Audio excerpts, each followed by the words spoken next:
నేను మీ శ్రవంతి. గానా కోకిల ఎస్ జానకి గారు అయితే మృతి చెందారు.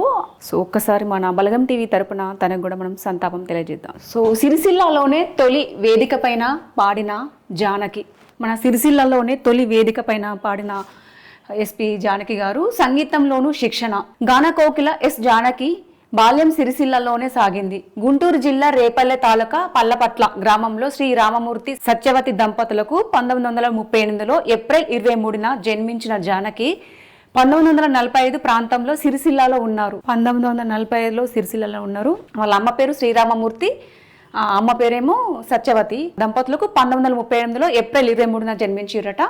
ఆమె తండ్రి ఉపాధ్యాయుడు, ఆయుర్వేద వైద్యుడు కావడంతో ఉద్యోగరీత్యా కార్మిక క్షేత్రానికి వచ్చారు. అంటే ఉద్యోగం కోసం అయితే కార్మిక క్షేత్రానికి సిరిసిల్లకైతే తరలివచ్చారు. సిరిసిల్లలోనే జానకి సంగీత ఓనమాలు నేర్చుకున్నారు. తన బాల్యం ప్రాథమిక విద్యాభ్యాసం కూడా మన సిరిసిల్లలోనే కొనసాగిందట. స్థానిక నాదస్వర విద్యాంసుడు పైడి స్వామి ఆమెకు మెలకులు నేర్పించారు. 9 ఏళ్ల వయసులోనే సిరిసిల్లలోనే మొట్టమొదటిసారిగా స్టేజి ఎక్కి పాట పాడారు. 9 ఏళ్ల వయసులోనే మొట్టమొదటిసారిగా స్టేజ్ ఎక్కి జానకి గారు పాడారు.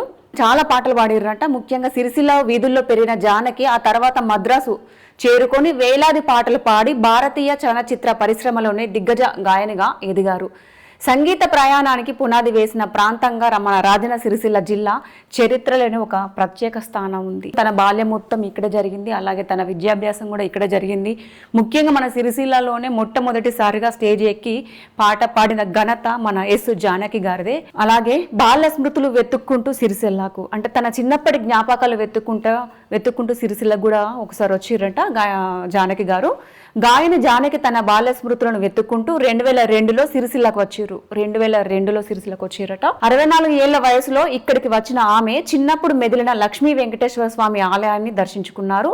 పరిసరాల్లోనే తను ఆడుకున్నానని, ఉదరవాగు నుంచి మంచినీటిని బిందెల్లో తెచ్చేవారమని గుర్తు చేశారట. అప్పటి సిరిసిల్ల సిఐ ఉమామహేశ్వర శర్మ గాయని ఎస్ జానకిని సత్కరించారు. జానకి మరణించినట్లు తెలియడంతో పలువురు శ్రీనివాసులు సంతాపం తెలియజేశారు. 2002లో సిరిసిల్లకు వచ్చారు. అప్పుడు ఆమె వయసు 64 ఏళ్ళు. అయితే మన వెంకటేశ్వర స్వామి చుట్టుపక్కల ప్రాంతాల్లోనే తన ఫ్రెండ్స్తో కలిసి ఆడుకున్నాను అని, అలాగే ఉదరవాగు నుంచి మంచినీటిని బిందెల్లో కూడా తీసుకొచ్చేవారంట.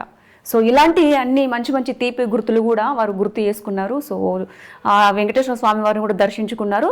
మన అప్పటి సిరిసిల్ల సిఐ ఉమామహేశ్వర శర్మ గారు జానకిని కూడా సత్కరించారు. అయితే మన సిరిసిల్ల వాసులు కూడా చాలా మంది ఎస్ జానకి గారు మరణం పట్ల సంతాపం కూడా తెలియజేశారు. తను పాడిన పాటలు అయితే చాలా మందికి చాలా ఇష్టము, చాలా అభిమానులు కూడా ఉన్నారు. కానీ తను మరచింది అంటే కూడా నమ్మశక్యం కూడా కావటం లేదు. సో చాలా బాధాకరమైన విషయము. ఆమె ఆత్మకు శాంతి కలగాలని మన బలగం టీవీ ఛానల్ తరపున కూడా మనం కూడా సంతాపం తెలియజేద్దాం.